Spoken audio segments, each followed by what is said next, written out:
ಕನ್ನಡ ನಾಡು, ಇದು ಕನ್ನಡಿಗರ ನಾಡಿಮಿಡಿತ. ಇವತ್ತು ನಾವು ಈ ತಿಂಗಳು 20ನೇ ತಾರೀಕು ಒಂದು ಹೋರಾಟ ಇಟ್ಟುಕೊಂಡಿದ್ದೀವಿ. ಆ ಹೋರಾಟ ಕುರಿತು ಏನಂದರೆ, ಈ ಹೋರಾಟದಲ್ಲಿ ನಮ್ಮ ಅಂಗನವಾಡಿ ಕಾರ್ಯಕರ್ತೆಯರು 50 ವರ್ಷ ಆಯಿತು ICDSನಲ್ಲಿ ದುಡಿದು. ಇವತ್ತು ಕೇಂದ್ರ ಸರ್ಕಾರನ ಹಲವಾರು ಬೇಡಿಕೆಗಳನ್ನು ನಾವು ಇಟ್ಟುಕೊಂಡು ಹಲವಾರು ಸಾರಿ ಹೋರಾಟ ಮಾಡಿದ್ದೀವಿ. ಆದರೆ ಇವತ್ತು ಕೇಂದ್ರ ಸರ್ಕಾರ 2018ರಿಂದ ಇಲ್ಲಿವರೆಗೊಂದು ನಯಾ ಪೈಸೆನೂ ಅಂಗನವಾಡಿ ಕಾರ್ಯಕರ್ತರಿಗೆ ಹೆಚ್ಚಳ ಮಾಡಿಲ್ಲ. ಆಮೇಲೆ ICDSನ ಬಲಹೀನ ಮಾಡ್ತಾ ಇದೆ. ಇವತ್ತು ICDSನ ಬಜೆಟ್ ಏನಿದೆ, ಕೇಂದ್ರ ಸರ್ಕಾರ ವರ್ಷದಿಂದ ವರ್ಷ ಬಜೆಟ್ ಕಡಿಮೆ ಮಾಡ್ತಾನೆ ಹೋಗ್ತಾ ಇದೆ. ಈ ರೀತಿಯಲ್ಲಿ ಕಡಿಮೆ ಮಾಡಿದರೆ ಇವತ್ತು ICDSಗೆ ತುಂಬ ತೊಂದರೆನೇ ಆಗುತ್ತೆ. ದಿನ ದಿನ ICDS ನಿಷ್ಕಳ ಆಗುತ್ತೆ ಅಂತೇಳಿ ನಾವು ಇವತ್ತು ಹೇಳ್ತಾ ಇರೋದು. ಈ ಥರ ನಿಷ್ಕಳ ಮಾಡೋದು ಬೇಡ, ICDSನ ಬಲವರ್ಧನೆ ಮಾಡಿ ಅಂತೇಳಿ ನಾವು ಹೇಳ್ತಾ ಇರ್ತದೆ. ಆಮೇಲೆ 26,000 ಕನಿಷ್ಠ ವೇತನ ಆದರೂ ಕೊಡಿ.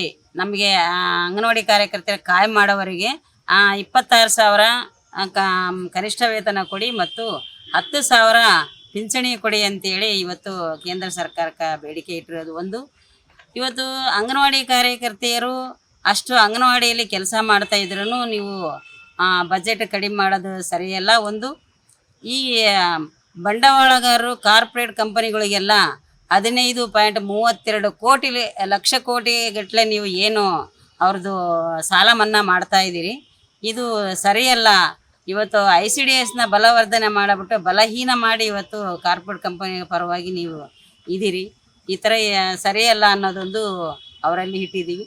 ಮತ್ತು ಆಮೇಲೆ ಇನ್ನೂ ನಾವು 2011ರಲ್ಲಿ ನಮ್ಮ ಕಾರ್ಯಕರ್ತೆಯರು ರಿಟೈರ್ಡ್ ಆಗಿದ್ದಾರೆ. ಇವತ್ತು ಮೇ 23, 2023ರಲ್ಲಿ ಗ್ರಾಚ್ಯುಟಿ ರಾಜ್ಯ ಸರ್ಕಾರ ಆದೇಶ ಮಾಡಿತು ಅಂಗನವಾಡಿ ಕಾರ್ಯಕರ್ತರಿಗೆ ಕೊಡಬೇಕು ಅಂತೇಳಿ. ಆದೇಶ ಪ್ರಕಾರ ಇವತ್ತು ನಮಗೆ ಬಳ್ಳಾರಿ ಜಿಲ್ಲೆಯಲ್ಲಿ 17 ಜನ ಟೀಚರು, 12 ಜನ ಸಹಾಯಕಿಯರಿಗೆ ಗ್ರಾಚ್ಯುಟಿ ಕೊಟ್ಟಿದ್ದಾರೆ. 2023ರಲ್ಲಿ ಕಾರ್ಯಕರ್ತೆಯರು ಸಹಾಯಕರು ನಿವೃತ್ತಿ ಆದವರಿಗೆ ಅದನ್ನು ನಾವು ಧನ್ಯವಾದಗಳು ಹೇಳ್ತೀವಿ. ಶ್ಲಾಘನೀಯ ಕೂಡ ರಾಜ್ಯ ಸರ್ಕಾರದ್ದು ನಮಗೆ ಕೊಟ್ಟಿರೋದು.